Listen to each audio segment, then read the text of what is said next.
प्रिय विद्यार्थियों, आज का विषय है लोक उपक्रम समिति। जैसा कि आप सबको विदित है, लोक उद्यमों के प्रतिवेदन और वार्षिक लेखों का परीक्षण करने के लिए भारत में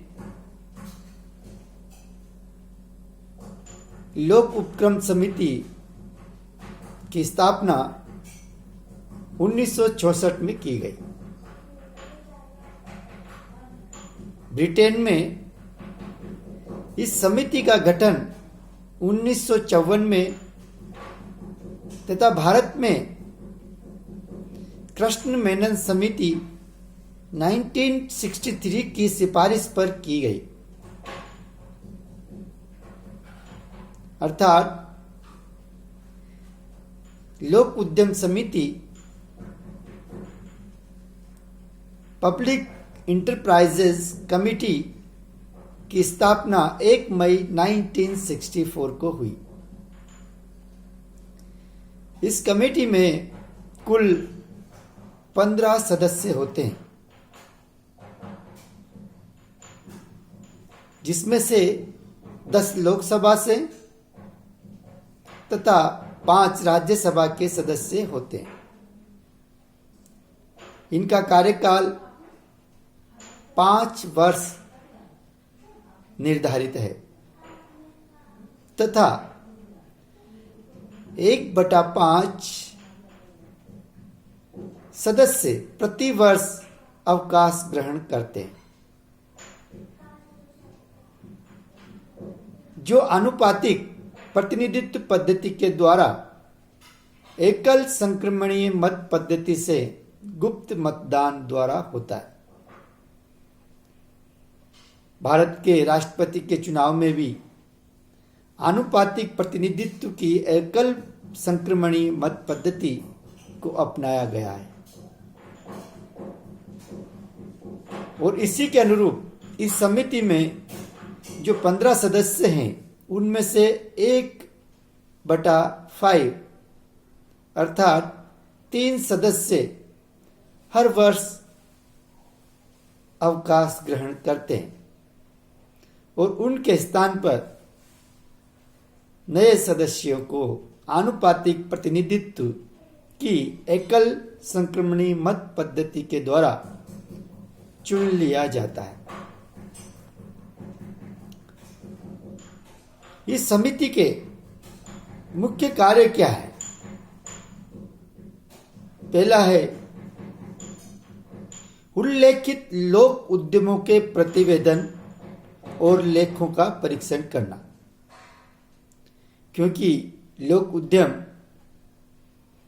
भारत सरकार के द्वारा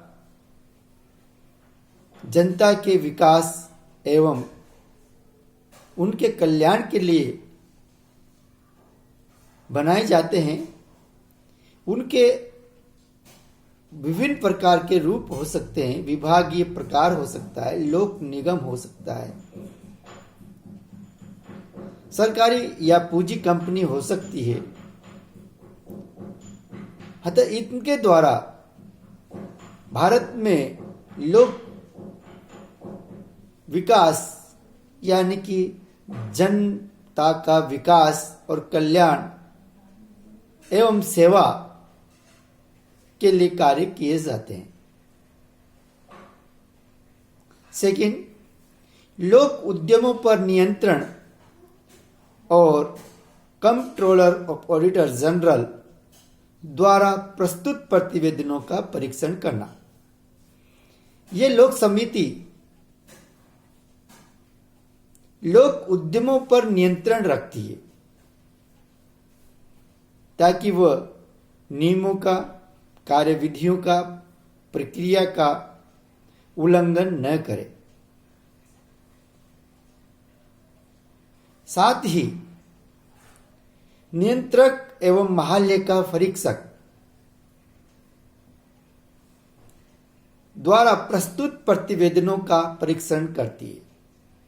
आप सब जानते हैं कि CAG controller of auditor general Bharat का ऐसा लोक सेवक है जो पूरे भारत के समस्त विभागों के कार्यकलापों, उनकी कार्यविधियों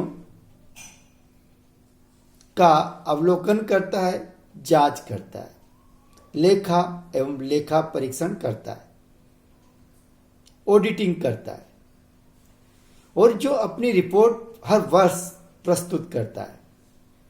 इन रिपोर्ट्स के आधार पर लोक उद्यम समिति इन प्रतिवेदनों का परीक्षण करती है और अपनी रिपोर्ट संसद को प्रस्तुत करती है।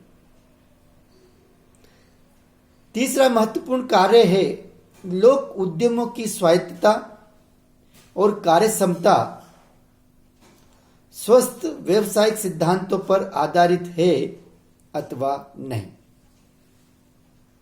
ये देखना लोक समिति का मुख्य कर्तव्य है, मुख्य दायित्व है कि लोक उद्यमों की स्वायत्तता और कार्य क्षमता के जो सिद्धांत हैं उन पर आधारित कार्य कर रही है या नहीं, और इस संदर्भ में वो अपना जांच करती है, अपना प्रतिवेदन संसद को प्रस्तुत करती है। नेक्स्ट कार्य है लोक उद्यमों से संबंधित समस्त कार्य, लोक उद्यमों से संबंधित वे समस्त कार्य जो लोकसभा अध्यक्ष ने लोक उपक्रम समिति को सौंपे हैं। समय समय पर ऐसी आवश्यकता पड़ती है कि लोक उद्यम समिति को लोकसभा अध्यक्ष अर्थात स्पीकर कुछ कार्य इनको सुपुर्द करती है और ये अपने कार्य को अंजाम देते हैं। अब प्रश्न उठता है कि लोक उपक्रम समिति, लोक उद्यम समिति का कार्य क्षेत्र क्या है? इस समय राष्ट्रीयकृत बैंकिंग संस्थाओं और विभागीय प्रकृति के लोक उद्यमों को छोड़कर इस समय राष्ट्रीय बैंकिंग संस्थाओं और विभागीय प्रकृति के लोक उद्यमों को छोड़कर समस्त लोक उद्यम इस समिति के कार्य क्षेत्र में आते हैं। अर्थात विभागीय प्रकार को छोड़कर जो कि सरकारी विभाग हैं उनको छोड़कर लोक निगम, सरकारी कंपनियां और अन्य बैंकों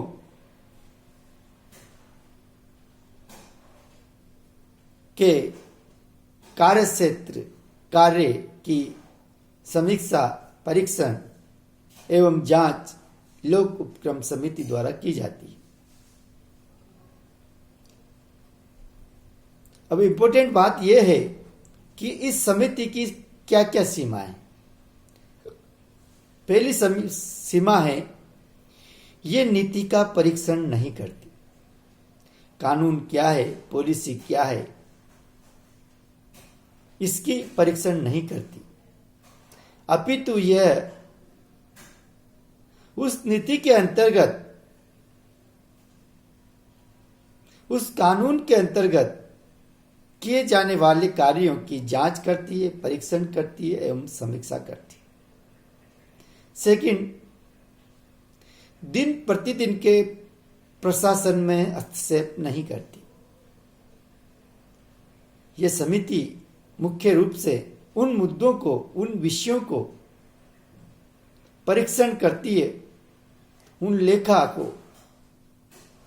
परीक्षण करती है जो कि विशेष होते हैं। दिन प्रतिदिन के कार्यों की प्रशासन में हस्तक्षेप इस समिति द्वारा नहीं किया जाता। थर्ड, जिस कंपनी में सरकार इकलौती शेयर धारक है, जिन कंपनियों में सरकार इकलौती शेयर धारक है वह इसके कार्य क्षेत्र से बाहर है। जैसे कि आपको बताया था कि कोई कंपनी की स्थापना कंपनी अधिनियम 1956 के अंतर्गत, जिसमें 51% पूंजी या धन सरकार का लगा होता है, वह सरकारी कंपनी कहलाती है, संयुक्त पूंजी कंपनी कहलाती है। और अन्य शेयर अन्य कंपनियों के पास होते हैं। लेकिन यहाँ लोक उपक्रम समिति का स्पष्ट है कार्य क्षेत्र कि यदि किसी कंपनी में पूरी संपत्ति या धन या पूंजी अगर सरकार की लगी है तो उस कंपनी का लेखा एवं परीक्षण या जांच इस समिति द्वारा नहीं किया जा सकता। अतः इन सीमाओं के अंतर्गत रहकर ये अपने कार्यों को संपादित करती है। धन्यवाद।